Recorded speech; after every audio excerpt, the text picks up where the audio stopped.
him on. Now we were talking. All right. So we're just going to hang for a little while until people join, right? That's it. Yeah, just chill. Just I mean, like, why? Yeah, do why nothing not? and just. Where's the link to this, Anish? How do I?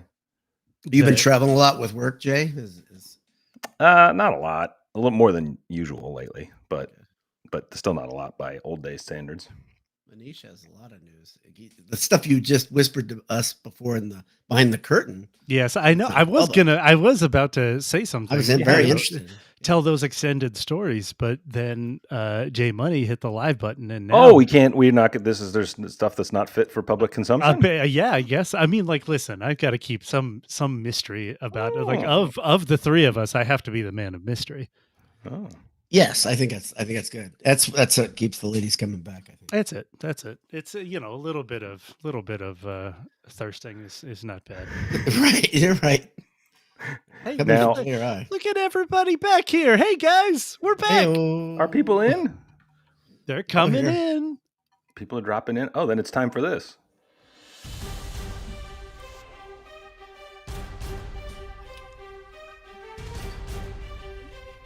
You hear something.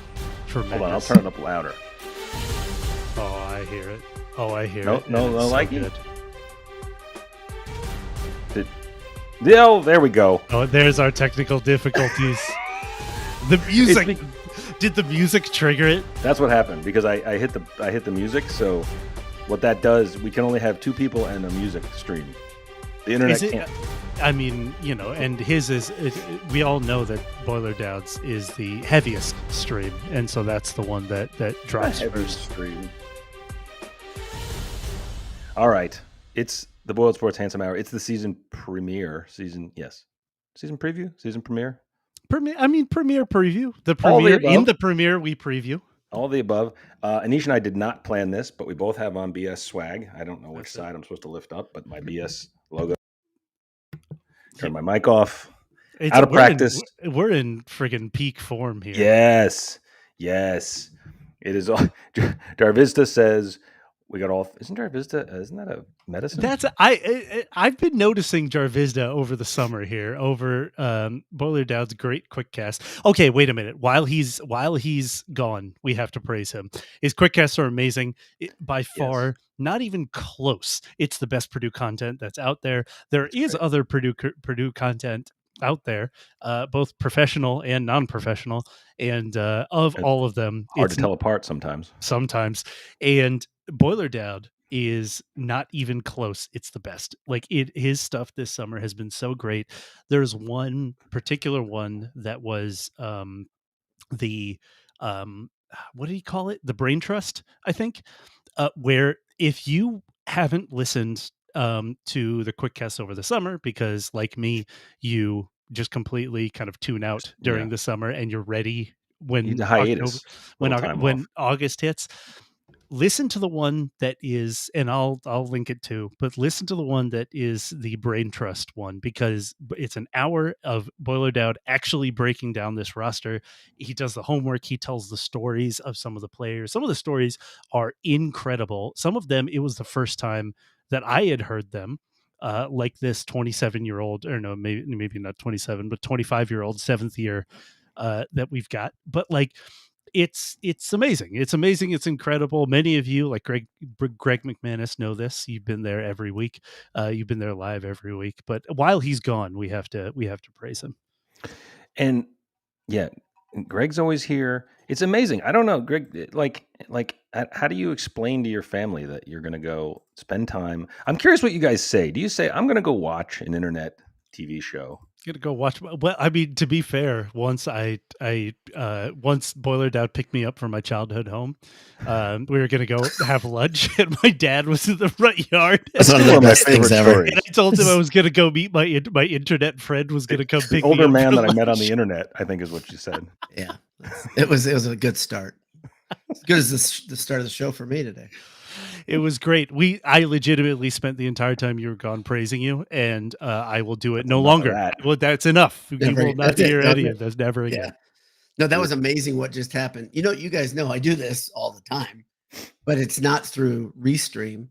Everything shut down. It said Yeti has unexpectedly restarted. That's my mic. And then it said Sony ZV1 has restarted. I'm like, what is going on? I mean, I think that's it wouldn't be one of our shows if there wasn't a Exactly. complete catastrophe right off the bat. Yeah. Steve Azano's hilarious. He's dipping out now. He's leaving? No, Steve said, B-Dad carried it all summer. Now he's dipping out. That's right. That's right. He did it. Well, Nisha and I have been resting. We don't use our vocal cords getting for a while. It was fun when I brought this up, and the last one that I had launched was like the end of the basketball season. That's good. It's a good little time off. That's right. It's a sabbatical. You need it. Yeah. Well, there's not as much to talk about in the summer. There's stuff to talk about if you're a psycho. I can tell you this. The last two I've been scraping, trying to find something to talk about. Okay, fine. So the one time that I will praise you in front of you, I already told the audience this, but the Brain Trust episode, and the survey that you will give us, that you will force us to answer now. Yes. That episode, the stories there were like, I'm a sicko, but some of those stories were legitimately the first time I had heard that. That's great. That's awesome. Especially the one that was a solar panel salesman, solar salesman. Yeah. And he's going to be good. I mean, like, he's going to be a starter. He's going to be pretty reliable, relied on here. Legit. But like, that was incredible. Like, he went from college, 2 years of college, to several years of selling solar panels, back to college, and now into the Big Ten to try and get into the NFL. It's like the legend of how the name Boilermakers came about. They just brought in some Boilermakers. There's some brawny guys to come play football, and they were like, now they look at solar panel salesmen. You got to turn over those rocks wherever they are. This team, I'm telling you guys, if there's this, and I know we have a lot of people, diehards in the margins who are like, what?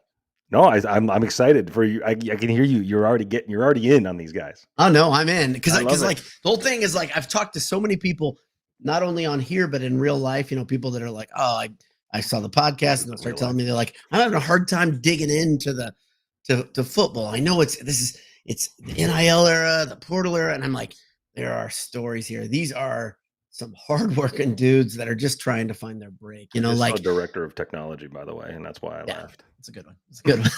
It's a good one. So yes, Restream lets us put titles in now, so this will for sure go well. This won't. Yes, nothing's gonna happen. Nothing immature will happen. I will not do anything immature. We're going to spend time just like talking, because we haven't talked in a while, and we could just spend 120 minutes.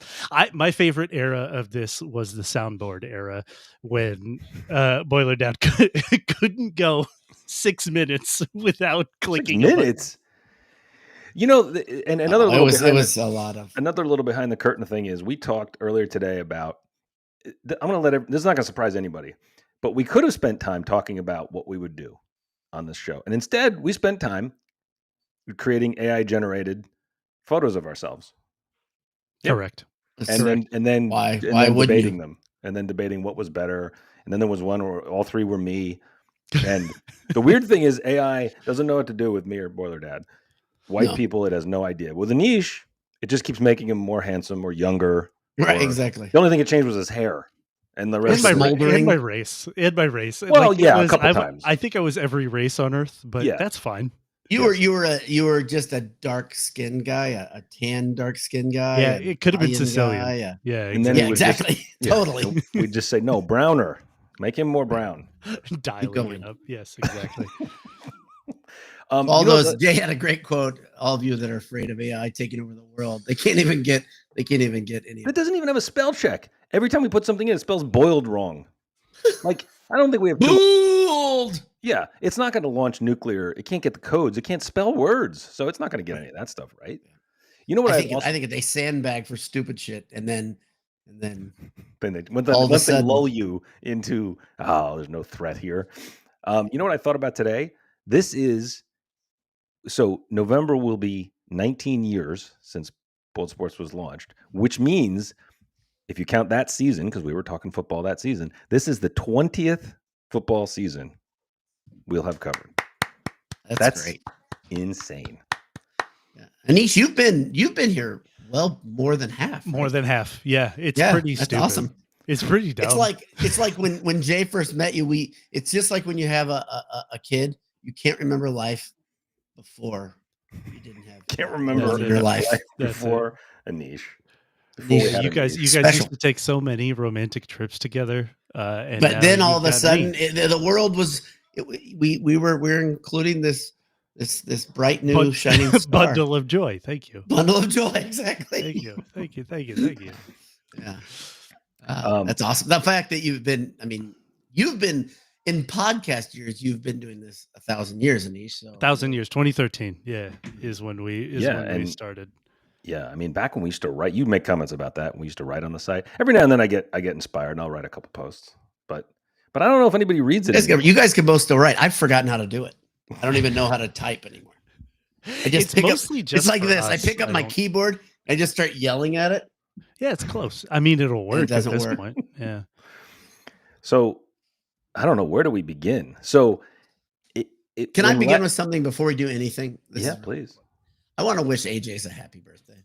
Oh, speaking of birthdays, speaking of anniversaries. Yes. Is it AJ's birthday today? AJ's birthday was this week, 17 years old. Wow. AJ's Burgers and Beef, that dates back to my days at Purdue. That's what I was hoping you'd chime in on that. My sophomore year at Purdue, they were one of the original DoorDash. It was Hungry Boiler at the time. I don't know if that's still around. Yeah, I remember that. But they were across the street. We lived in South Chauncey, an awful apartment in South Chauncey, where once we just went out onto the porch and shaved one of our roommates' head. One of my roommate volunteered to have his head shaved because we were bored on like a Thursday evening. Yeah, exactly.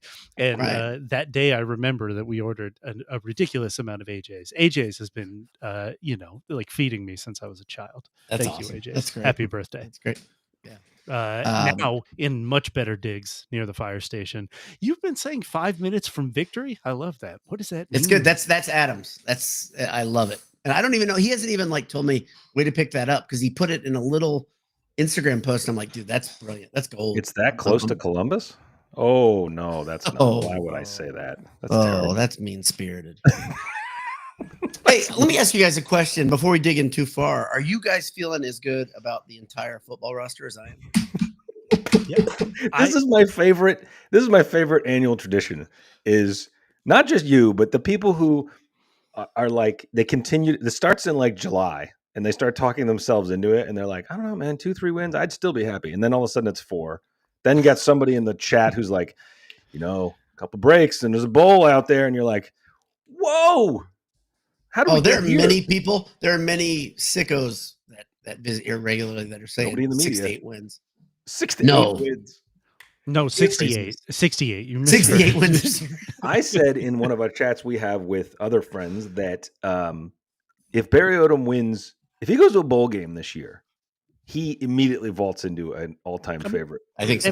Every bit of what Brahm did kind of instantly. Now I don't think that's going to happen, but yeah, like that's nuts. That's absolutely wild.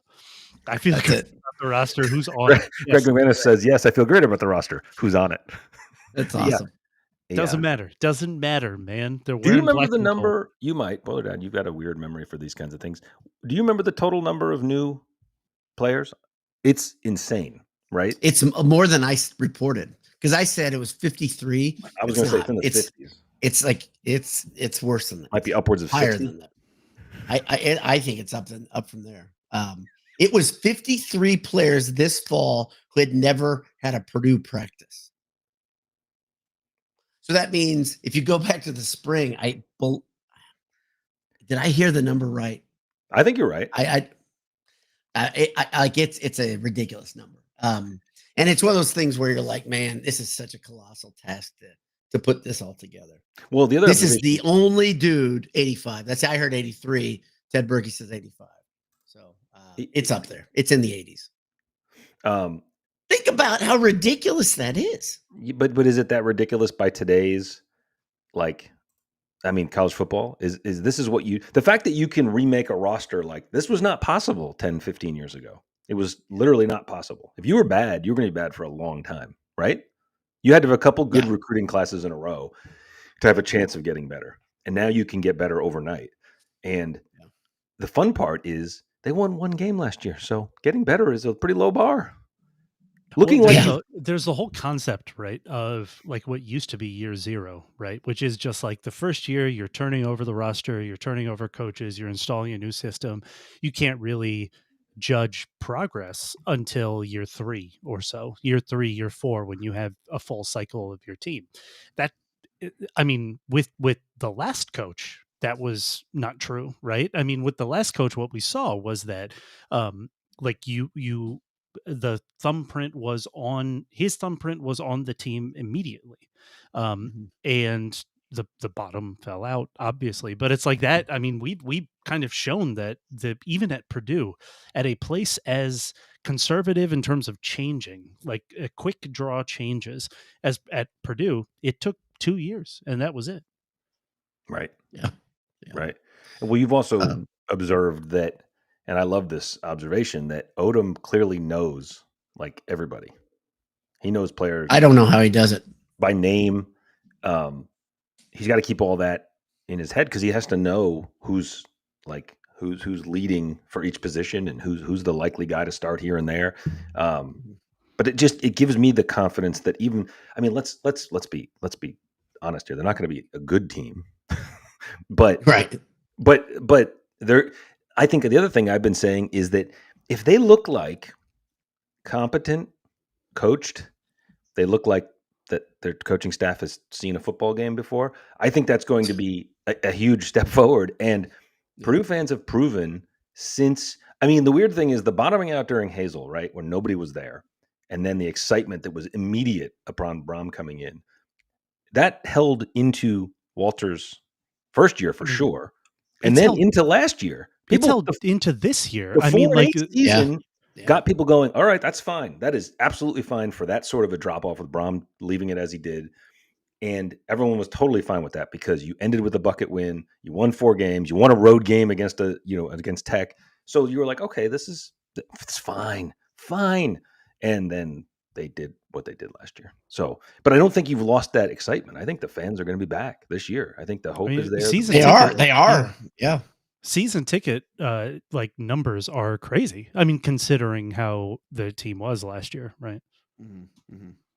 I got a quick question for everybody who's watching, just for my own, because this stuff eats me up.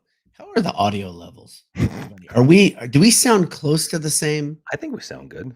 That's all. I know to us, we sound great. This is the joy of Restream is that it'll sound good for us, but then one of us will sound like they're yelling. That's all that matters. We're just talking to ourselves. I'm just here to talk to each other. Exactly. I'm just talking to my buddies. And I can see the levels on my screen, and we're pretty equivalent according to Restream. But you're right. That's always according to Restream. Right. So Jason D says he is confident. Call me crazy. I feel legitimately confident predicting between 1 and 8 wins. That's bold, Jason. I like you going out on that limb. If I win 9, I will bring this comment back up, Jason. That's or 0. Yeah, exactly. Or 0. Yeah, we're cutting this out. We're going to clip this exactly. We're going to aggregate it, as they say. Let me get a feel for the listeners before we get into our main event. Which is what? Is there anyone out there that says, I'm not coming to this game because it's too hot? Noon, hot, humid, Ball State. I just don't even want to deal with it. Because the reason I asked the question is I've had members of my family, I've said, you should go to this game. And they're like, do you remember last season? I'm like, dude, you don't even know. I've been excited about this kickoff for weeks, months. I'm so ready to go. Do you remember how my hot ass it was? Off. Let's go. Do you remember how hot it was at the Notre Dame game? And then do you remember what happened? It was hot. Was it real hot? Oh, yes. I don't remember that. That was a noon start, and it was the second game of the year? It was right after they beat the hell out of their one win. Because I remember them being 1-0, and I remember Notre Dame being 0-1. And I remember us having some fun with that. And then there was no more fun to be had. That was it. That was the fun. The other thing do you remember the other thing? See, I remember the stupidest things. After they won their one game, Walter started a tradition where you were going to hammer in a gold spike Do you remember that in the I locker room? I have no memory of this. Oh, there was a photo of Hudson Card hammering in this gold spike into like the railroad tracks in the locker room. There was a tie. I was like, that's going to be so cool when they the lone spike, and then they never won again. They just sat there all year waiting for friends. Oh gosh. Well, I mean, and the Boilermaker special puts a hat of every team they beat every year on it. And even if you only win one damn hat, even if you only win 4, there's at least some hats on there. When you win 1, you have to drive the special in backwards. You can't let anybody see the front of it. It's just terrible. It's just terrible. I don't know why we're still talking about last year, but I think we kind of have to. Oh, I mean, like it just because like it is strange that Purdue cut bait. I mean, we already talked about this, but it is strange that Purdue cut bait after only 2 years. It was the right You decision. left them no choice. Exactly. It was the right decision. It was I don't think that there was much of a choice. It does seem like Babinski would have done it regardless of, how it wasn't 66-0. Yeah, but he didn't want to. But it seemed like he was prepped for weeks to do it. The question though to me is like the last year, so the last time Purdue had a coaching search, there was a clear number one. Jeff Brom was a perfect fit in terms of, a group of 5 coach that was doing well, that can come to a school like Purdue. He was an offensive guy, he's a quarterback. There was a clear star. And a clear star that would take the Purdue job, no matter what anybody else on the internet said, right? Last year, that candidate didn't exist. Right. And there were a whole bunch of these other, candidates like Ryan Silverfield and Jamie Chadwell and, Tyson Helton. Helton is probably, the bridesmaid in both of these searches. But like, to me, what's going to be interesting is, and Boy Dad, you've been talking about it this summer, which is you are glad to have somebody like Barry Odom in charge right now, even though we made fun of him throughout multiple points last season. We admit it. Yep. Well, I was not excited when his name was being floated, but that's because I was looking back. You remember, first of all, Jeff Brom taking his lunch money in his building. And then when he washed out at Mizzou, he kind of seemed to be a little just like not over his head, but it got away from him, right? They let go of the rope, whatever you want to. But if you look back, he got pushed into that because Pinkel retired, and he was very much like, I mean, he'd played there. He was going to be a head coach one day, but not that soon. And his first couple of years were actually pretty good. And he never had a season like Brian Walters did, though. No, absolutely. So like, you then take that experience, and then what he did at UNLV should not be. Oh, it's great. I mean, that's fantastic. Ignored. Like that was, it's historical. Yeah. It's tremendous what he did, and it's what Purdue needs someone to do is flip over a roster and make them believe. And so, as you said, Anish, this is the guy who hires sometimes depend on what they're coming off of, right? You talk about Brom being the perfect one at that time because hope was, the hope of the fan base, not Danny Hope. The hope was so low that you needed someone to come in and be like, no, we're going to throw the ball. We're going to be Purdue, and I don't give a shit what anybody thinks, and we're just going to do it, and we're going to win games. And they did.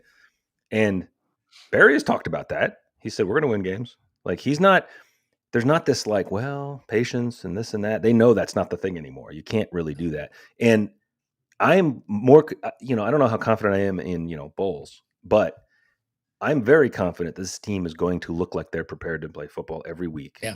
And I've been talking to my son about like getting, his expectations too. And I'm like, look, they're going to lose. Where's he stand? So this is something I've been thinking about. Where's a little money? Oh, his hopes are, he's like with you. He's with you. He's looking at it and like, I don't know, maybe they can find 5 or 6 wins. But here's the thing. Here's my prediction. He's a good fan. He's a good fan. Oh, he is. I'm gonna give you a little bit of my prediction, and I think it's, and we'll get into over-unders and everything, but they're gonna lose some games, and they're gonna lose some games badly. But I don't think they're gonna lose games 66-3. Right? A bad loss is gonna be 48-20. Forward. Well, but you know what I'm saying. I mean, it only happened 3 times last year when you set a record for the deficit. When you lose in an entertaining way, sometimes that's fine. You win some games, you lose some, you throw a scare into some teams. That's all Purdue fans want right now. I mean, I'm not saying that Purdue fans aren't going to want more if they win the first two, which maybe we should start talking about the schedule, because that's the other thing. I think it's going to be the test of Odom is going to be if you have 3, say 4 wins at the, I don't know, halfway point, which is not out of the realm of possibility, and the wheels start to come off because of how ridiculous the schedule gets. The schedule is horrible. Horribly backloaded.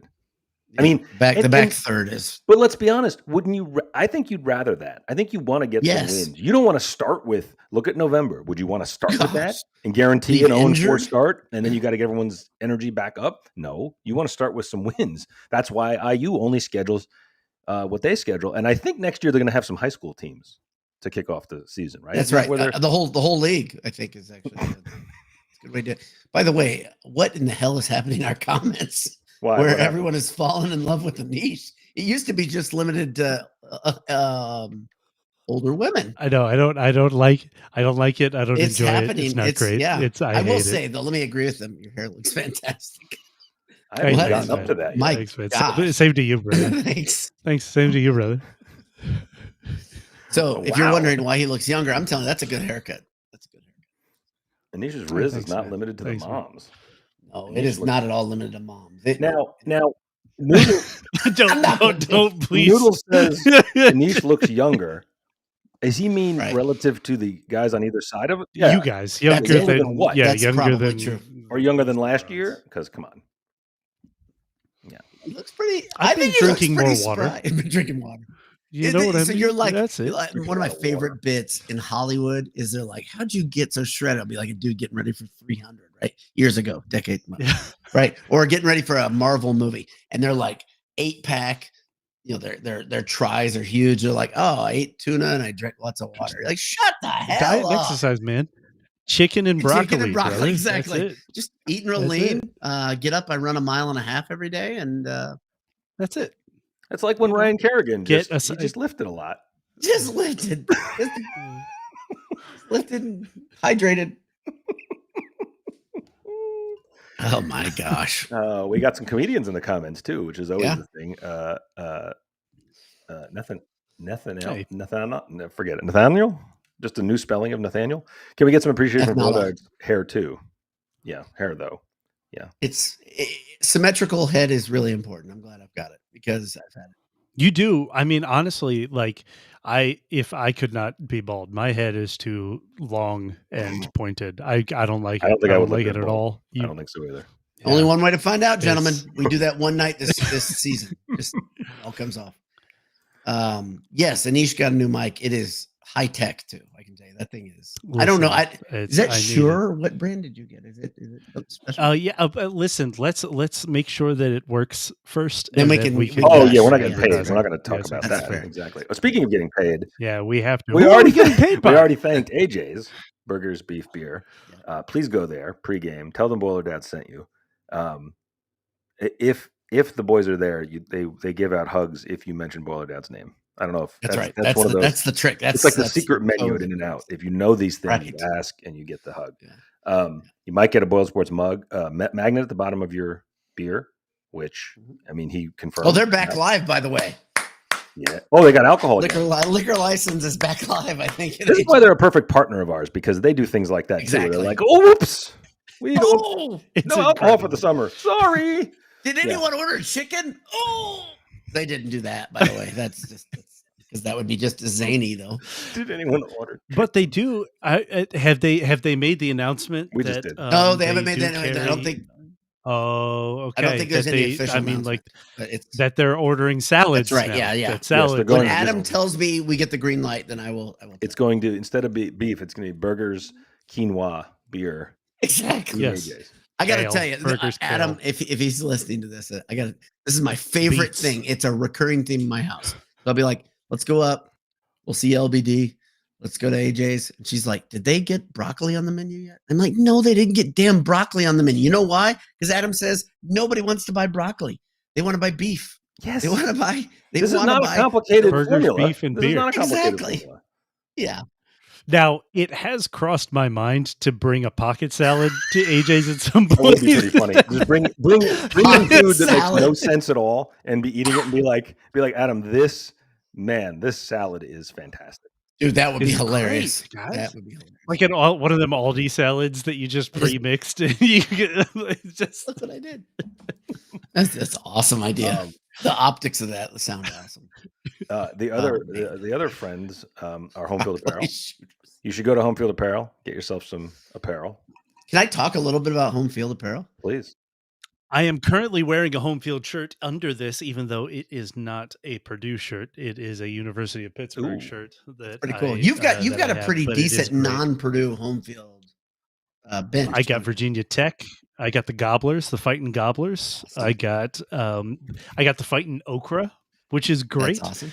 I have a Blob Xavier shirt that I wore for my brother's wedding underneath the suit that I got. I got a handful. Yeah, and Nisha's brother, by the way. I say this to Nisha all the time. I'm not speaking out. He's one of the best dudes I know. like he's a good dude. He's a good dude. He'll be at games. Tactical salads, correct. Tactical salads. For the man who's prepared. One pocket hot dog, tactical hot dog. Salad ready to eat. Exactly. It's like pocket sand from King of the Hill. Yeah. Did you see King of the Hill back? Did you see that? Yeah, I did. Yeah, I did. I don't watch it. But yeah. I don't really either, but now I'm intrigued. Hey, did you see Naked Gun, by the way? I've not. Did you? Okay. No. I did see Happy Gilmore 2. How was it? It was exactly what you expect for Happy Gilmore 2. No. Let me take this. It was one of the worst movies I've ever seen in my life. No, that's not fair. It is a bad movie. One of the worst movies I've ever seen. I hear it's just all cameos. The whole thing is cameos. The cameos. There's some fun nostalgia. The funniest part is the actual golfers. They are legitimately funny. Like, yeah. They wrote them some good lines and they made fun of themselves, and that was the best part to me because, man, what a terrible storyline. I mean, like the beginning of the movie is like, wait a minute, what? But it entertained me for a night. It was so. So let me tell you something, guys, boys. I am in my ever increasing age. I know you guys don't age, but I seem to age still. As I get older, there's one thing I appreciate, and it's something that I literally pray for this, that I appreciate it more. The good things in life, that I see them, that I notice them, even if they are small. And one thing that I heard on Twitter today, it literally caused me, and Jay would laugh because he knows that I'm a wimp anyway, but it caused me to choke up. I love this. Is people saying it was a commercial. I can't wait. No, this is true. This is real. This is not a commercial. It's not anything about Big Ten Network show or anything. This is people saying they can't wait to see you guys, the three of us, get together, because they're like, the last comment I read was, life is hard. You guys are a salve. Like, I was like, holy moly. Nice. That's really nice. I mean, we've been in your ear holes for years now, so but just to, and every now and again, it's nice to hear something like that. But it's great to hear that there are people, and I saw somebody a second ago talking about, I love this community. Brandon Alexander said that. Little stuff like that means a lot to me. It really does mean a lot to me. And the fact that people are looking forward to getting together with us, it's great. I've talked about that community, and I think I've talked to you guys about this. And my son, who's a sicko like us, remembers certain stories I tell. And one of the ones that he always remembers is I talked about the year, because it's the weird stuff, right? That it's not always the wins that you remember the most. And I was telling him the story about when we were all in Louisville for the loss to Virginia when they were 3 seconds from the Final Four. And I said, the thing that bothered me, not just that they lost, but that everybody was there. I don't mean everybody. I'm sure some of you were not there. But the number of people we ran into there, oh my gosh, both past Purdue people, current, like Brahm and his son were there. That was like right when Brahm came over, right? Gene Katie was there, of course. Ray Davis was there. Morgan Burke was sitting behind me in Anish. Like, there were so many people there that we wanted to LBD and I were on the roof. Right. You were in a helicopter watching. We took a ladder. A sniper position. But the reason I wanted it so bad that night too was because we were all there together. And that's the stuff that, like, you know, the community is, and that's what, I mean, you see it more with basketball, I think, because of the way the program's been built, but the players come in and talk about like the community, like how immediately they realize like what they're a part of. And then you see those alumni games where there's dozens and dozens of guys back, guys who are in the pros, guys who went to other programs, and you know, that clearly the connection is still to Purdue. So Yeah. I'm happy to be a part of this community. And if we're a little part of like what you look forward to, that's really fun. Again, every podcast is someone's first. There is, I mean, the saying, I don't remember. I remember it, you know, first being said, you know, by Dowd. This is the first time I really processed it. But people that root for Purdue sports have connections to Purdue. Like they have a direct connection. There are very few kind Casuals. of like casual Purdue fans, right? It really is just like, oh my, like even if you didn't go to Purdue, it's like, oh, my grandpa went there, or somebody worked there, or a cousin went there, or I would like you all to get ready for the fact, though, that may change if Purdue basketball does what they might. So this is what I wanted to transition to, which is I think that feeling of community is something that is real, and is something that Matt Painter has built the basketball program around, and it's what makes basketball in this strange era really different, like Purdue basketball in this strange era, really different from any other program. Again, another saying that you used to say was like, good teams stay old, right? And that just really what that means is that you don't have a complete changing of the guard. You always, or you're not like Kentucky. And yeah, Kentucky went far, but eventually just having a team full of young guys never did it. Purdue continues, like after the 2013 season, Purdue continues to have these classes full of people. So, and Purdue retains people a lot better than anybody else around the country, football or basketball, I think. That's not going to exist for Purdue football just because of the nature of college football and where Purdue sits in it.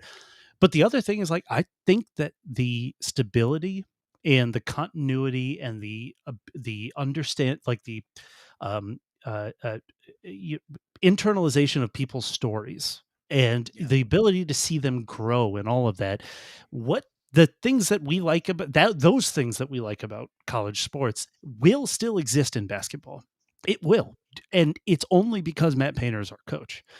And that's the way that he runs the program. It can't be that for football just because of the way that football is. But I don't think that there are any people, any other teams across the country that can say that they still have this kind of always old team, always experienced team. And even now, I mean, the class this year, like last year and this year, the incoming classes have been huge. And it's all of a sudden, especially, and you know, looking at international prospects like Omer Meyer, I think. Like we suddenly have a backcourt of the future. We suddenly have a Braden Smith, like a certain Braden Smith like heir between CJ Cox and Omer Meyer, right? But Cox, Harris, Meyer, Ertl. That's it. I mean, like, and then gosh, man. And then you know, the wings. I mean, like, you know, you what's your boy dad that's gonna play this year, the wing or the guard, the hot shooting guard, that actually is taking really good defensive, like that's taking really good. He's playing every position. Reps. Yeah. So it's like, where we are lamenting some of the changes, and I think the temporary changes of the way that college football is going to be for these next couple of years, we should take, you know, again, like thinking about the small stuff. It is like the fact that Purdue basketball still has the same feeling that it did 15 years ago, right? Mm-hmm. Show me a team that does, like, show me another team in the country that can, show me another program across sports in the country that can say that. And that's also why it's like, yeah, we lost to UConn, but it's like, I wouldn't have anybody else run this program. Yeah. Wouldn't have anybody else. Well, I mean, I said to you guys last year that was going to be one of the last, or maybe, you know, maybe it's still going on, but it's among the last non-mercenary filled programs where it's. You said that 3 years ago you were starting to It just feels like it's still being grown, and bringing in 1 or 2 transfer guys, like Lance Jones last year, like that's always been a thing, right? Like you used to be able to bring in just a grad transfer, and that was how you did that.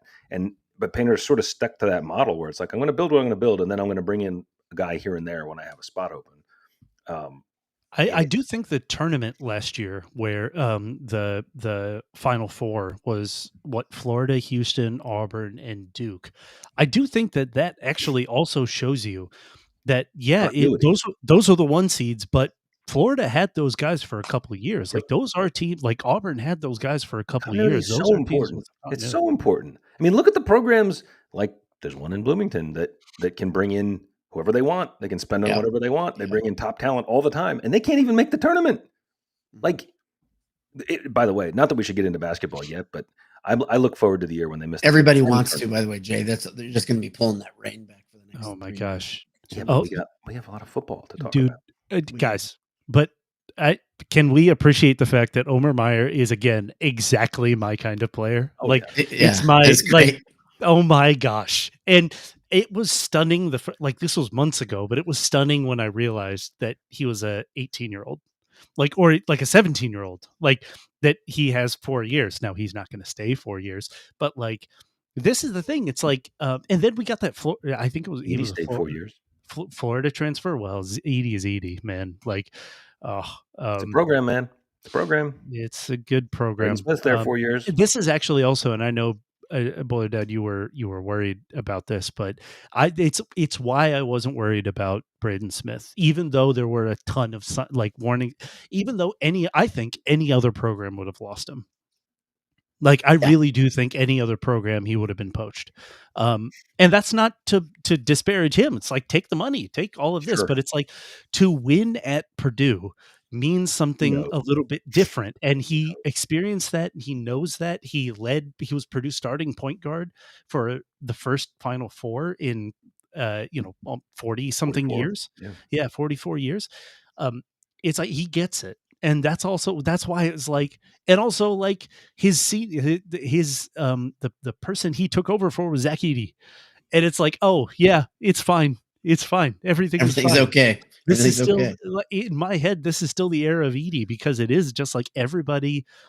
Just like Biggie, or just like, these milestone Carson, these milestone players. It's like you're still kind of you're still playing in their shadow, right? Or you're still playing in their wake, that they I don't know, like it still feels like, and until Braden Smith takes us to the promised land, like it still does feel like all of this is like the aftermath of Edey, right? And it's funny. It's hard not to think of it that way, right? Because it's the highest mountaintop they've been to since the 60s, right? Yeah, and the other thing is Antoine West, who's a beast. Antoine West said that he grew up watching Carson Edwards, and his dream has been to come to Purdue. And it's like, I'm old. Oh, my hips. Yeah, grew up watching Carson Edwards.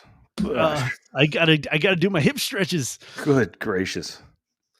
Grew up. Well, so we had a whole plan. I'm gonna be real honest. We had a whole plan. What we were gonna do, we kind of did. It was like almost like a real plan, where we were going to go over the questions that I gave to the Brain Trust, and we were going to give our answers. But I'm gonna, because Jay's comments, and I look at the clock, I think what we're gonna do is we're gonna go straight to Twitter questions. Okay. We're gonna bring those. We're gonna be very focused next Monday, extremely focused. Sounds good. But I feel like we can do it. I'm not going to say that. I'm not even going to put it in the ether.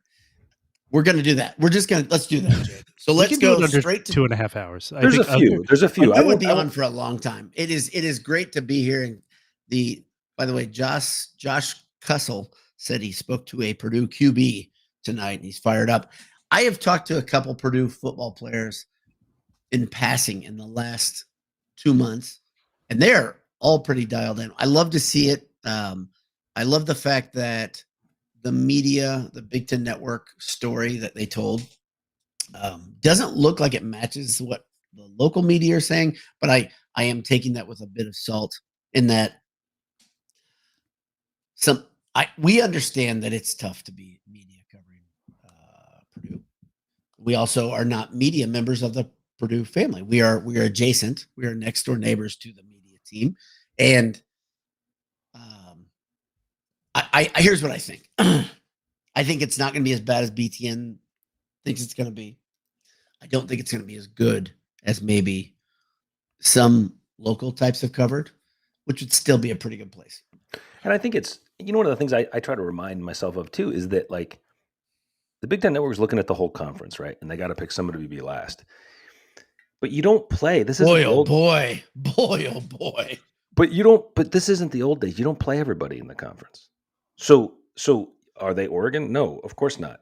But the stupidity of an 18-team league means it all depends on how the Yahtzee shaker comes out and who you're going to have to play that year. And Purdue does have a tough November, but like I don't know. You don't have to beat all those teams to not be the worst one in the conference, right? Because it's so stupid. You can have a good record, and it's the inequity of the way the schedule works is like it's complete randomness right now. So and to me, the low expectations too. I mean, the expectations are 3.5 wins. I mean, we are talked those about expectations, or is that the over under? it's the over under. But like to me, I think I don't know if we get 3, it's fine, If you and get if we 3 or get 4 4, wins, it's yes. very good.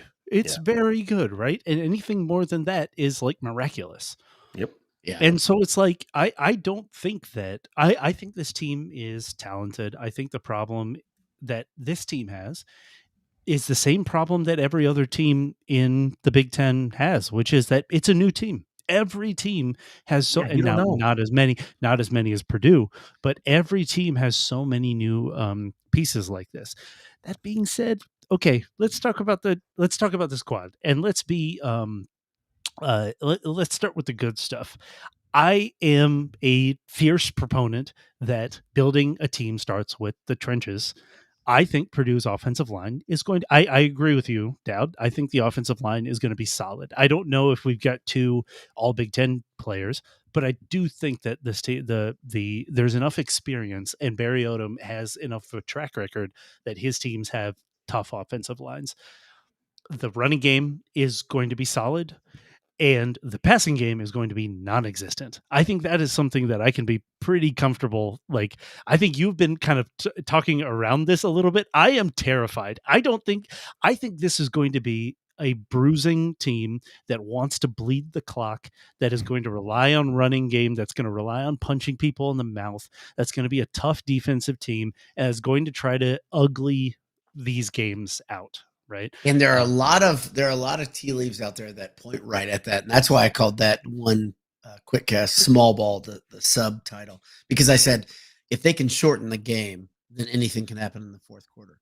If you can allow special teams to be important, run the ball down their throat and be successful at it, throw a couple of little short passes just to loosen things up a little bit, you can do some pretty good things. I think Purdue's defense is going to be very sound. And I think it's going to be, you're going to see something. What I'm hoping, the defensive backs are there's not only experience, but there's some decent size on the outside. So those guys can tackle. And there's a multi-conference history of a couple of these doing well as starters. Like they didn't do it at Purdue, but they are experienced elsewhere. And I believe that experience. I think what I'm hearing you say is if you go into anything can happen in the fourth, just don't be down by 60. Yes. Yeah, but the funny thing is, Jay, 10 possessions. You know what I mean? Like quick 9 possessions. Exactly. That's right. It goes like this. So you said you were talking about the heat at the Notre Dame game. My brain was spooling, trying to find an experience that reminded me. Okay, and guess what? I got to the point where I remember seeing the girl fall, vomiting and falling in her own vomit, vomiting and falling in her own vomit. Which was such a perfect Yeah, that was the season right there. Here it comes. Yep. We're going to tell you how it all goes. Not only did you just get to see the worst ending to a first half that you will ever see as a Purdue fan. Do you remember that? Yes. They were like, the game wasn't horrible, and all of a sudden the seats already, because there was like a minute left. We're like, let's go meet out, and it's already 38-0. See our buddies. And then we're like, I think they just gave up another touchdown. Yep. So let me take the steering wheel here. Over on Twitter, or X, as I believe it's known now, I asked everyone I asked a few questions. We got a few answers. I won't spend a lot of time on this, but I had said, give us a hot take, They could choose any of these. So some answered all three, some answered just one. Hot take, give us an either or would you rather, which we always like those.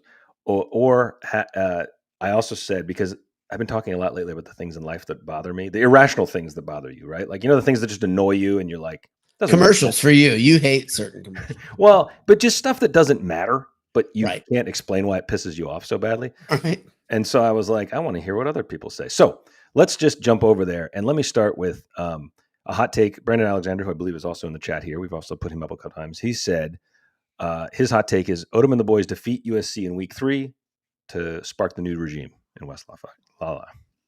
I like that.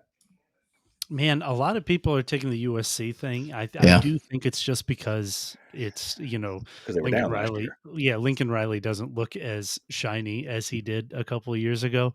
I don't think we should sleep on Lincoln Riley. I think there's going to be a run, man. I think there's going to be a run. Do you really think so? I really do. Yeah. Yes. I don't. He was so good. You think he was just lucky for like 6-7 years? No. I think he'd have to change everything that he believes for it to get better, because he doesn't care at all about defense. No, he never has. And he's been in the college football playoff a number of times not caring about defense.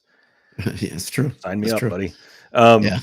Oh, no, I'm not going to disparage the product. I'm not that guy. You know that. But I just don't think he's what everybody thought he was. Nick Siaka comes at us with all three answers. His hot take: Maccabee 1,200 plus yards rushing, dethroning Allstott as the number 1 all-time rushing leader at Purdue. It's not that. It's not unbelievable. Yep. It's a good, but if there's a guy that you'd be really cool with taking that from Allstott, this is the guy, right? Is Maccabee? Yeah, it'd be great. Like it'd be so great. Like it'd be such a cool story. It's already a cool story. It's already cool, and he's going to be top 5, top 3, no matter what, and so he could be all time.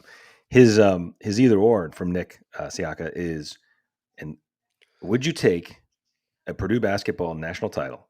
Yes. If it meant Painter retires next year. Yeah. Yes. Yeah. Dog, shut the athletic department down. I've told you this. Like, shut it down. I don't need to watch another game. Do you know how close I came to my 2 favorite teams, like winning a title in the same calendar, or in the same, 365 days. Yep. I know. Shut it down. Yeah. Shut the program down. Well, I never have to watch it. Boiler for Life on Lawful Badger. He said he's got one. I'll quickly mention his hot take. Purdue, and I like this one. Purdue special teams top 5 in the Big Ten. I think that's very possible because Odom's taking special teams seriously, which the last regime did not. But his would you rather, and I think Anish will say yes to this too, would you accept 0-11 in football, which is interesting. Yes. 12. But 0-11 in football to guarantee the basketball national title. Yes. Oh my gosh. Yes. I had to think about it. You guys are like, absolutely. Are you kidding me? Winless to the national title? Yes. I'd take. Here. I'll do this. I'll go further. I would go winless and go to every game. Yeah, I'll go to every game. I'll travel. You'll do shout if it means a national title. I'll do. Yeah. If that's the deal. Lead shout. We're making deals. Exactly. I'll lead. I'll be up in the press box. Okay, I've got a great story for you guys. Okay. This is fresh off the presses. Oh boy. Okay, LBD has been brainwashed by his dad and his dad's friends to disdain shout. He doesn't like it anyway, but he's been around it his whole life. Yeah, almost every game he's ever been to has had shout at that game. And he's been hearing from his dad how stupid that is. By the way, if you want another reason, if you don't understand the history of Oregon does shout, because tell me I'm wrong, the movie Animal House takes place at University of Oregon?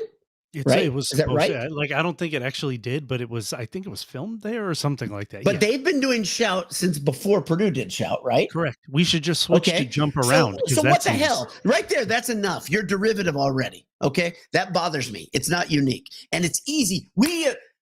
Oh my gosh. We've been talking about this for well over a decade, how easy it would be just to insert another better song. Anything else. And it can be rock, it can be rap. I don't care. Okay?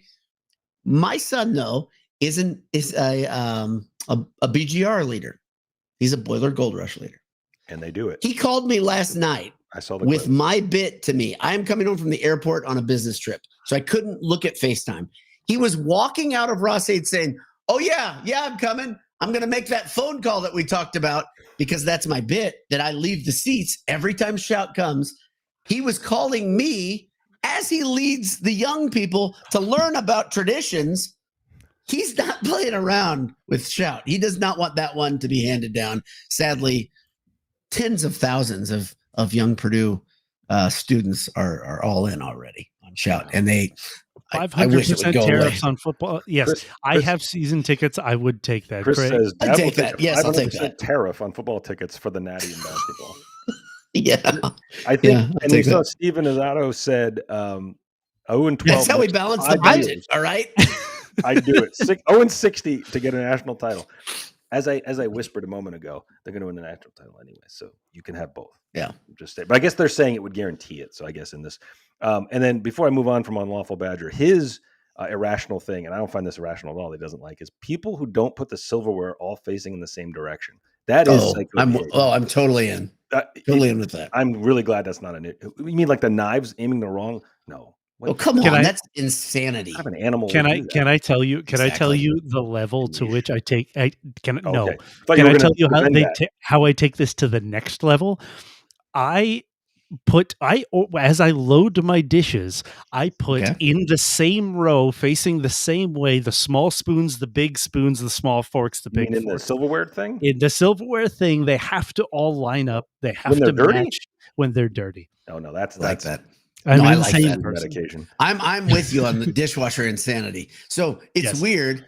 You guys both know me. I think it's congruent that Anish would do that. I don't think anyone that knows me would think I would do things like that, but I am totally in on that, Anish. I am totally in on dishwasher rules. There's a correct and an incorrect way of loading. Yes. I tell my family all the time, guys, water will not move a certain direction. You gotta understand the way physics works. That's it. We're gonna have dirty plates. We're gonna catch. Would we catch dysentery? It's the first disease. Listeria. It's fine. The Listeria. Okay, disease. Sure. It's gonna be bad, and we're gonna have diarrhea from it. Whatever it is. Let's load the dishwasher correctly, and let's be mindful as we do it. It's not that big of a deal. We're not loading the dishwasher at a mess hall in a military barracks. Talk to him. I mean, just take your time. Slow down a little bit. Tell him about it, Mrs. Boiler Dowd. My gosh, just take a deep breath. Mercy. Greg says that the tradition under Coletto between the third and fourth was to ask your buddies, "Are you ready to go get something to eat?" When I was a freshman, I remember. Do you remember this? You could re-enter the stadium. Yes. So people would have parties at halftime. Do you remember this? Yeah. People would host parties. You'd leave and go, and then you sound like describing to someone born after 2000 what it was like to travel on a plane before September 11th. We can do that too. I've been on a smoking flight. Anish, one thing that was great before September 11 is you get off a plane and people that you love to be there to greet you right there. I'm not kidding. In your face. It was awesome. I saw someone joke about the fact that now the best part of 9/11. Oh, it was. The best. No. Please, no. Isolate this. Isolate. What? Just the clip of you saying the best part of 9/11. That's why it is a bit. Daniel Tosh, which won't surprise you, he did a whole thing about the best parts of 9/11, which is exactly what his. And he said, now you don't have to walk your girlfriend all the way to the gate. He's like, thank you, Osama. I was like, gosh, it's so bad. Yeah, he's the worst. But man, so I loved his show. And then he crossed over the point where, and I know it was a bit, but when he got like just overtly racist, I was like, damn it, I can't do this anymore, man. No. Yeah, and I know it was a bit, but sorry. Needs being versed says an organization is not subject to the law of diminishing returns. You're in good company, Anish. You have to. Yeah.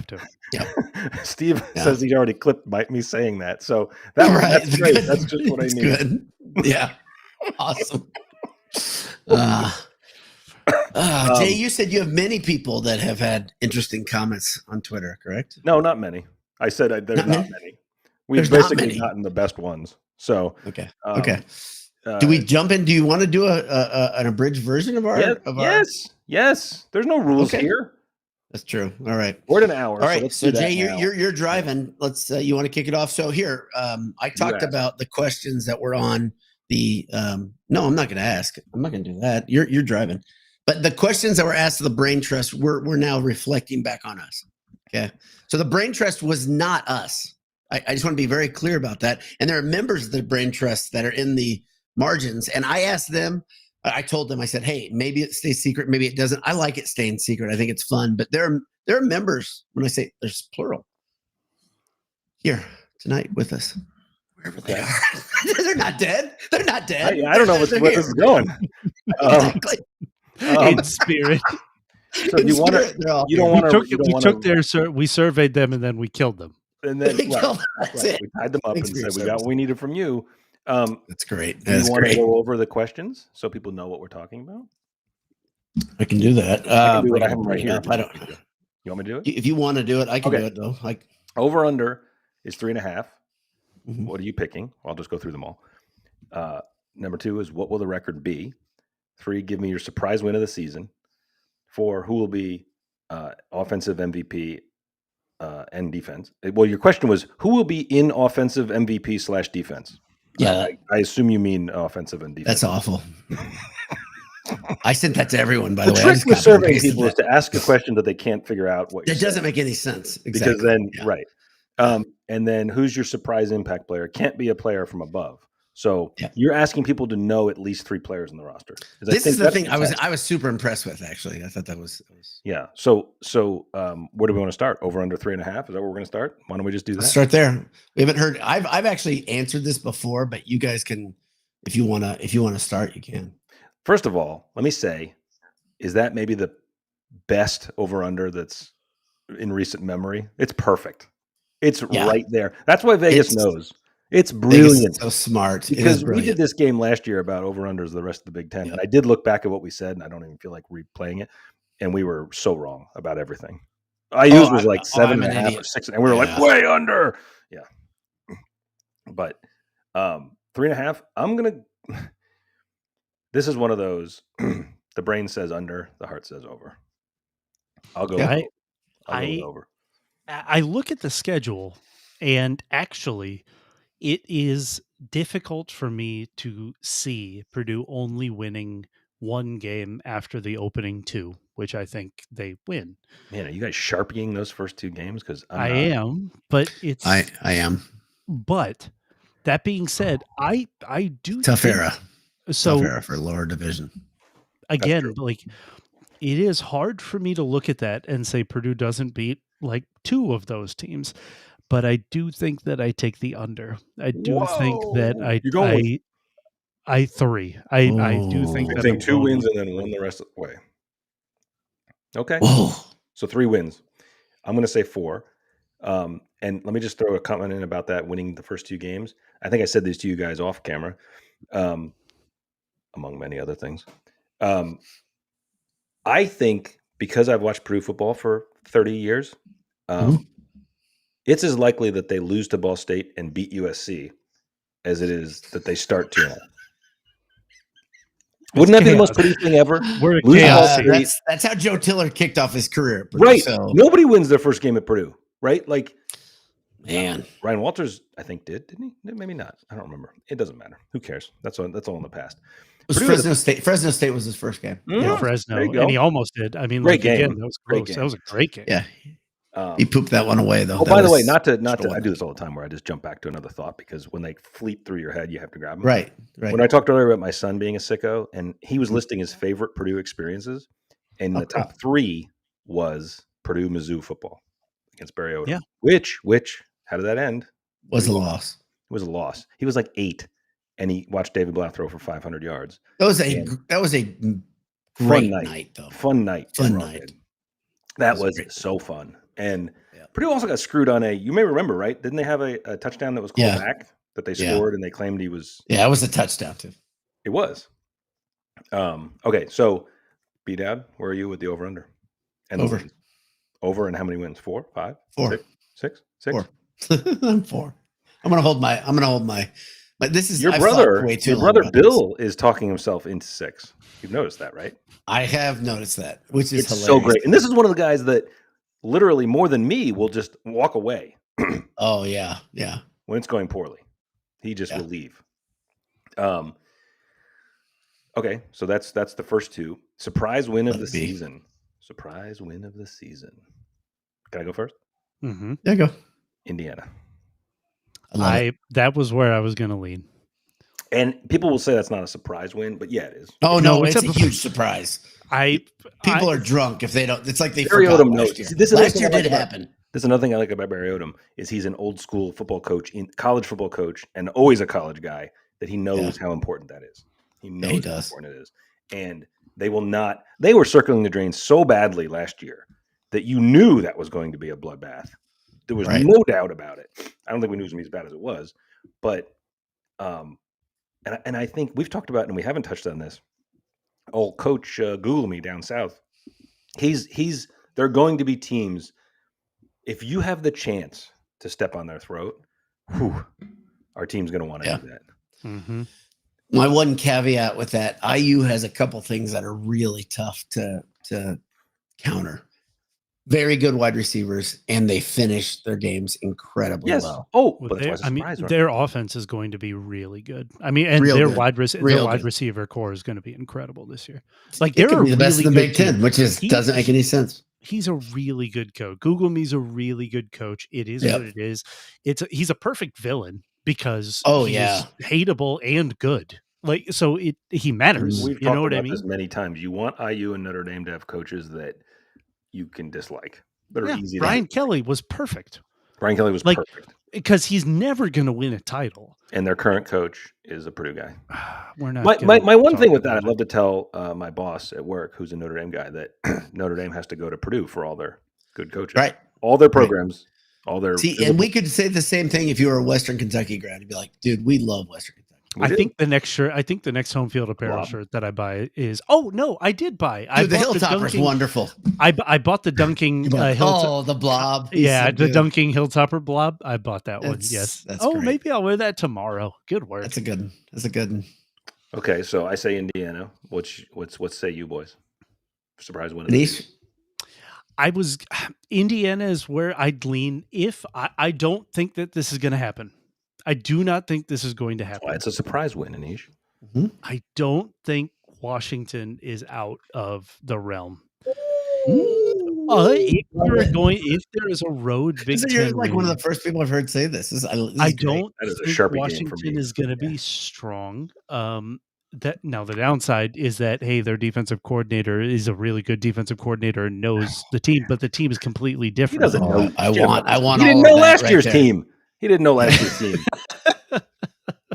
He's a bad CEO. He's an awful CEO. I think that middle manager. That team is going to be fine, and this is a perfect game for them to overlook. Yes.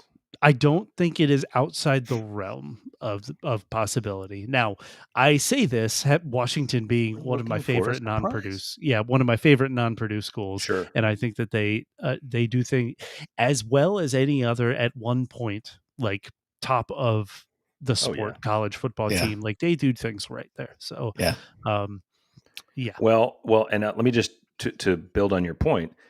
Purdue is the home game for them, sandwiched in between at Wisconsin and at UCLA. Sandwich. They'll have played at Wisconsin the week before and at UCLA after that, and then they got Oregon coming up after that. So could they look past it? Of course they could. Sure. It's a great observation. Okay, Bullard Dowd, what's your surprise win? USC. I'm sticking on that. This is the Boiler Dowd family. This is the Boiler Dowd family pick brought to you by the Boiler Dowd family. Here was a question I asked at Boiler Dowd's. What did you turn 38? What was that party? It was 38. Yeah, a couple weeks ago. We had a party a couple weeks ago. And I asked everybody if Purdue wins those first two, which you two have already chalked up as wins. Boiler Dowd's getting his purse. Oh, there it is. There's his 50-licious banner. I like it. Hold on, how do I do this? Can I make him the big guy? Nope, that didn't do it at all. Hold on. It says from my friend Jay. That's it. You just drag and drop it, brother. Was that all it is? Yeah. How about that? There it is. 50-licious. I made him wear that at his birthday. He did. Maybe wear it. That happened. I wore it in public in a restaurant. So I like that pick, but what I said to everybody was, if Purdue starts 3-0, do they get votes? And Yeah. Nish said no. Oh, you said yes? Oh no, no. If They get they're votes in the going to poll. get votes, they're not going to go in the Oh, top no. 25. Like, yeah. No. No, they'll get votes. They'll get votes. I think You they'll think they get get votes at 3-0? Yeah. I love it. Can you imagine? Can you imagine this That'd be team? so great. So great. And then they're 3-9 the next time you turn around. Now that's a Danny Hope season if I've ever heard one. Right. Yeah. Okay, so those are our surprise wins.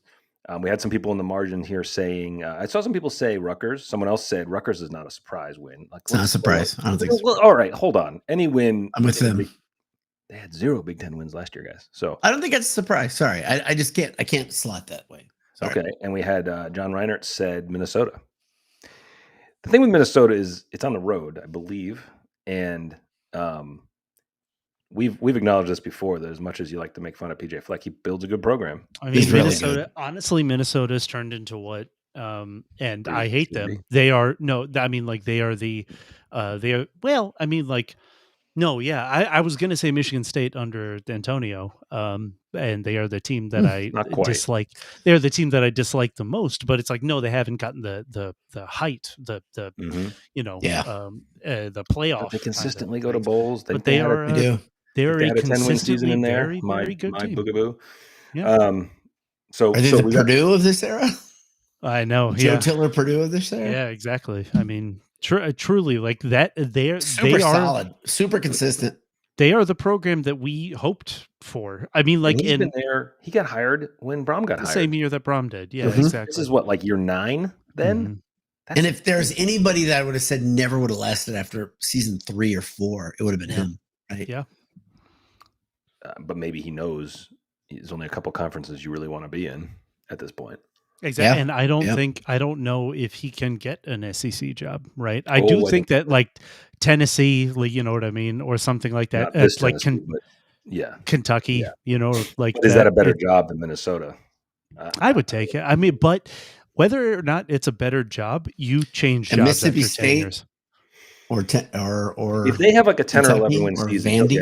he'll get calls. If they have a Yeah. season like that, absolutely. I'm sure he did when they had a great year, and I think it just wasn't a great year for jobs. I think it was like the shittiest SEC schools were open. So I think he turned down a lot of offers in the first 3 years. I really Yeah. do. I think he he did strangely I strikes think me he's got as a big ego. He thinks he belongs at Florida. so this is what I'm saying. He strangely strikes me as a UCLA coach, which is like, you know, just like on the coast, like in a glamour market, something like that. Right. Like he strangely strikes me as someone like Ooh, that. that's an interesting call.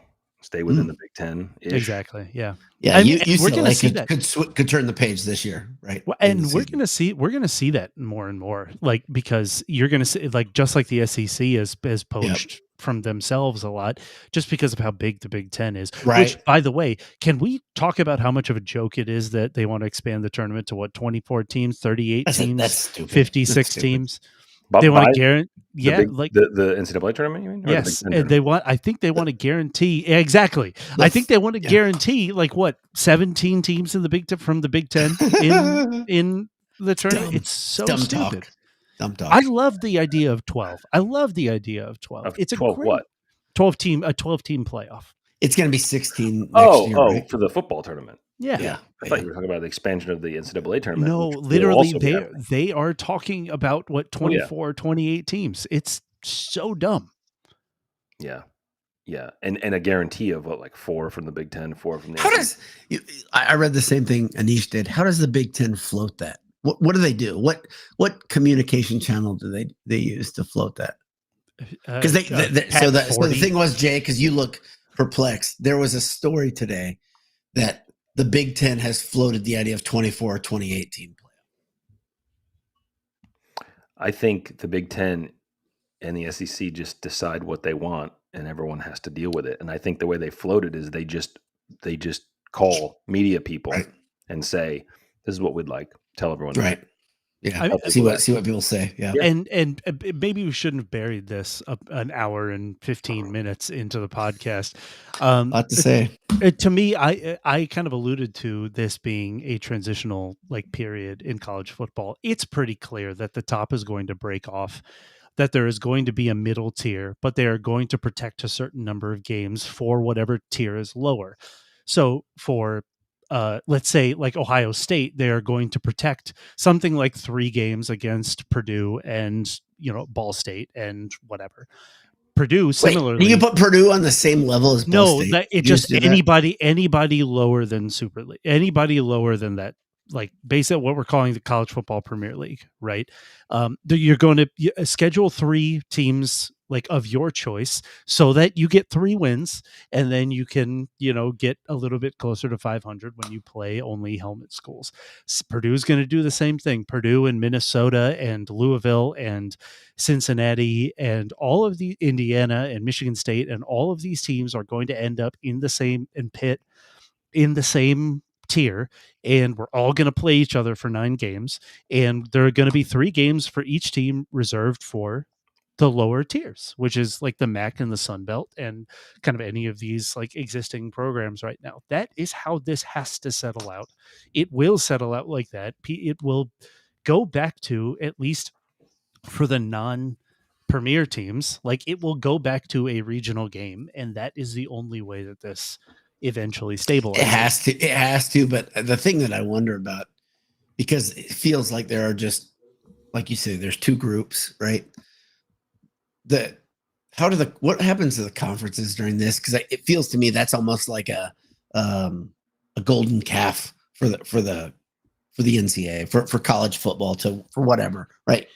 They all say that the Big Ten matters, the brand matters, but if you do this split, I don't understand how that. To me, it would be. I think that Purdue would remain in the Big Ten. I think it's more likely that Ohio State leaves the Big Ten than any of the teams get booted and they bring that brand of Big Ten and SEC for like some sort of premier. Exactly, it's going to be the Premier League. That's how the Premier League got started, which is that they just left. And I think that is much more likely. Well, too much to think about, and I hate it all. Honestly, next question. Offensive and defensive MVPs. I don't see how the offensive, because I don't know that many players, even though I'm supposed to be covering this team. It's got to be Devin Mock. You'll learn as the season goes on. Exactly. Mock. Has to be Mock. There is only Mock has to be the answer. I think if the passing game does anything, the tight ends have to do something. George Burren could be a really interesting candidate here. So you're giving your extra answer away right now. Is what George Burns? George Burren. Yeah. So possibly, but yeah. Okay. Yeah, Mockabee, has easy. To be Mock. Yeah, his uncle was on here earlier. He said hi earlier. I don't know if you saw it. Craig said hello. The best. He's the best. Yes. Purdue has some great names, by the way. We didn't even touch on that. What's the guy? What's the wide receiver? Michael First, Jackson. we have a Michael Jackson. Nitro Tuggle. I was going to bring that one up. Nitro Tuggle and Michael Jackson at the X and Y. Incredible. Yeah. I think Crew Wakely is kind of like a pretty damn cool name. Crew Wakely. Absolutely a Point Break character. Crew Wakely. Yeah, exactly. He looks like it too. So, I feel like we need to get Crew Wakely and Slam Dunkley together. You remember that guy? Yeah, that'd be pretty damn cool. Yeah. He was a guy, literally, he rode Crew. He rode Crew, and his name was Slam Dunkley. It's amazing. It's a true story. If you haven't heard I know. His name so do you think Chauncey Magwood that's strong, man. That's a great name. That's a great name. You know what's funny is a lot of these names are like, it's like the ones that like the college football video game comes up with. Yes. Totally. Like are these guys real or Hershey McLaurin? I like that. I just that's got except maybe the Big Ten or except maybe the auto name generator goes awry and all of a sudden you're recruiting a 5-star quarterback named Osama bin Laden. Well, that's the problem. My son has sent me a number of the best ones, and there's real names that get in there, and it's like Patrick Mahomes, and it's a white guy. And you're like, it's like, what is the system doing? Are these just like Easter eggs that the programmers have put in for kicks? Yeah, absolutely, they have to be. Right? Have to be, yeah. By the way, we talked about all the new, 85 new guys and all that. Is Ryan Brown a new guy? Yeah, he spent all of those 3 weeks with I love Bill that he Belichick was and actually his girlfriend. at practice. There were things on his Instagram of him in North Carolina colors at practice. It's all there still. He didn't take it all down. It's all there. It's great. Such a surreal time we're in. Jordan Hudson didn't like him, so he had to leave. Jordan. Jordan Hudson. Yes, you're right. Yeah. Guys. What are the other questions? Who's your surprise impact player? I think George Burren is one you should put on your list, on your short list. I also think Manny Powell should be on everybody's list because he can do a standing backflip and cleats on short carpeting. In pads, right? Or no? Yeah. Well, no, not in pads. He was in pants and cleats. Oh, he's wearing pants. All I think when I watch is like, you're gonna hurt yourself. Don't do that. He's wearing pants. He's wearing pants. He was wearing. That's a good description. So it wasn't just flopping and hitting himself in the face. It's good. Sorry. I'll just say Michael Jackson because I want to say that name as much as I can, and because I think Joey Tonona is a great name. That's another one, and he's been here for 2 years. But Joey Tonona, Giordano Vaccaro. My gosh, let's go! If that's something that should give all Purdue fans bring an Italian flag. There's a defensive back who's TD Williams. TD, your defensive back. How do you end up on the defensive side of the ball when your name's TD? No hands. That's pick six, man. No. Yeah, most DBs are former wide receivers, right? Isn't that kind of how that goes? Yeah, in high school, right? They played both ways. Sure, they wanted to be wide receivers, and it was like, son, I think it's better. Yeah. You seem to be good at knocking passes to the ground, so you're really good at not catching the ball. I think CJ Madden, if Purdue's going to have any sort of pass rush, he's got to have a good year. I think. Did I ask you guys? Did you listen to that man during his interviews? He's awesome. Yeah, he's got a great voice. Cool. Yeah. Gosh, he should be a pastor or something. Speaking of great voices, Speaking of great voices, I think it's long gone. I didn't save this one, but someone said when we asked about our levels that Anish and I had a lot of bass and Boiler Dad had a lot of treble. And I think that's not surprising. I think that's got nothing to do with the microphone. Exactly. Yeah, that's just the way it is. Yeah. That's the velvet.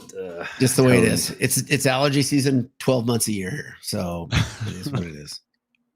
So great. I want to just wrap us. Well, if we can start to wrap, a couple things that I did save here in the comments here.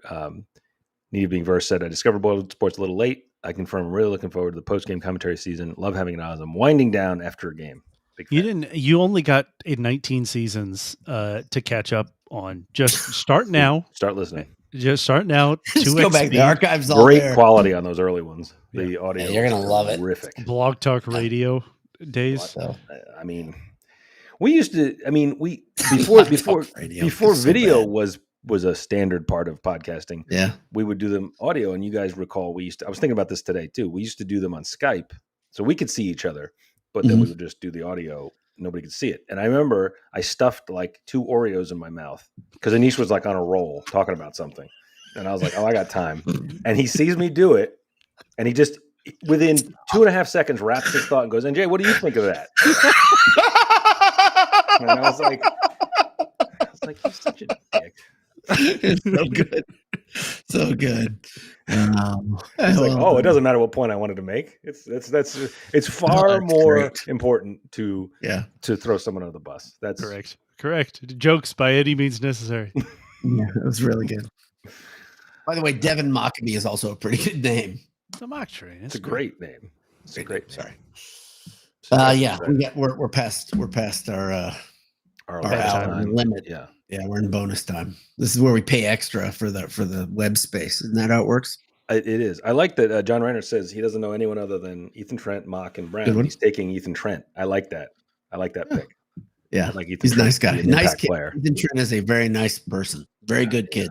Good dude. It's so cool that he's on the team. It's so freaking cool. Yeah. So when did you guys get to meet him? Did you guys get to meet? I've not met him when he was a chap. Nope. So, good kid. Really good kid. So, well, is that all the questions? Is that all you got? I mean, sure. We're still great at ending these. We're so good. We can go for hours. We could do this for another hour and a half. But the endings it's going to be awkward and weird, like your first date with somebody you kind of like. Right? Like, do I hug her? What do I do? Here? Do I five guys shake hands? What do we do here? Great job. I got a story. I told my family this story, so I don't think there's a girl that I went on 2 dates with in high school, and we got back to I got back to her house to drop her off in Carmel, Anish. And she said, okay, I'm here. So I stop in front of the house. Because I have a horrible memory, I guess I can't remember. That's not actually the house. And she is all in my business. She comes over to make out with me. Yeah, in the '82 Buick Skyline. It was a blue Buick you're Skyline. getting flustered now just thinking about it. I am thinking about it. But I didn't want any of that business. That's the thing. Like I was like, this isn't it. And so I'm like trying to get out of that. I can't. And I'm like, okay. And I'm like, oh, great. And I said, so where's your house really? I remember asking the question. This is clearly not your house. Smooth. You stopped early because you wanted to take advantage of me. Wait, she told you where to stop? She told me where to stop, and it wasn't her house. It was probably Makeout Point or something. Everyone knows that spot. It was just two doors down. She didn't want to be in front of her house. And so when I pulled that move on you, Boiler Dad, you didn't see me. Yeah, that was different though. That was mutual. See, this was for that. Exactly. Yes.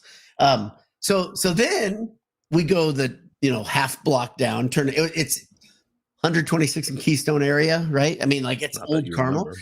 So we go down two doors down, pull into the driveway. I just think, what could have been? And then I'm like, I don't know what to do now because she's already. You're contemplating opening the door and just slowing down a little. Just kick her out. And so I was like, all right. And I remember patting her on the shoulder. Bye. Well, goodbye. This brings up a quote that I had recorded as part of when I used to actually record clips of this show. Do you want to tell everybody what your current wife? That's a good line. What your wife? My first wife is what we like to say. Well, you told me that years ago. You said introduce your wife as your first wife. Your first She'll wife. love it. It's great. She'll be so happy with you. Have you done it? Oh, sure. It's great. It's the best. You get to a point where you're married long enough where you can do things and people are like, and you're like, yeah, but you're not like, yeah, this is fine. This is easy. This is an easy joke. What did she say the first time you told her you loved her? Thanks.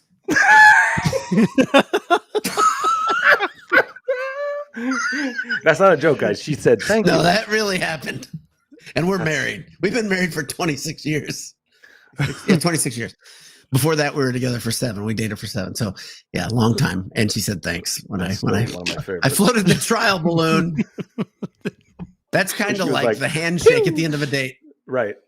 Thank you. It's been a pleasure. All right. I knew it was a little early. By the way, we had been dating for 5 months. Okay, we've been dating for 5 months, December to May. No, I don't know, but I got to think that that's not that crazy. You were young, it's not that crazy. I thought so. Like the funny thing is, it was really there. I was like, yeah, I love this. You're a yearner, I really man. did. You're a yearner. Exactly. Yeah. So, do we get married after tomorrow, or when? Right. Not letting this one go. Exactly. No, exactly. So. Yeah, my backfired a little bit, but it went okay.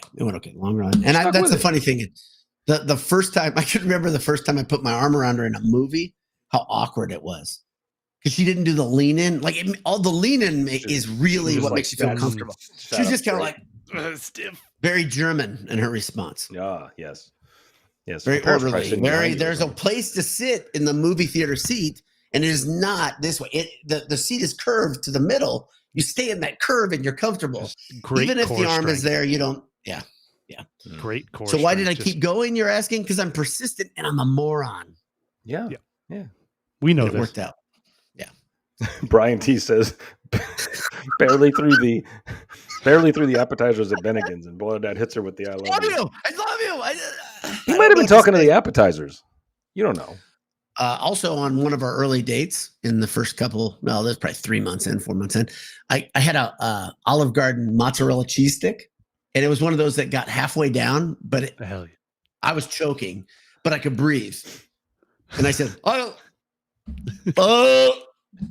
and I had to go to the men's room to do it. Got one of those like guttural coughs where you just dislodge yourself, right?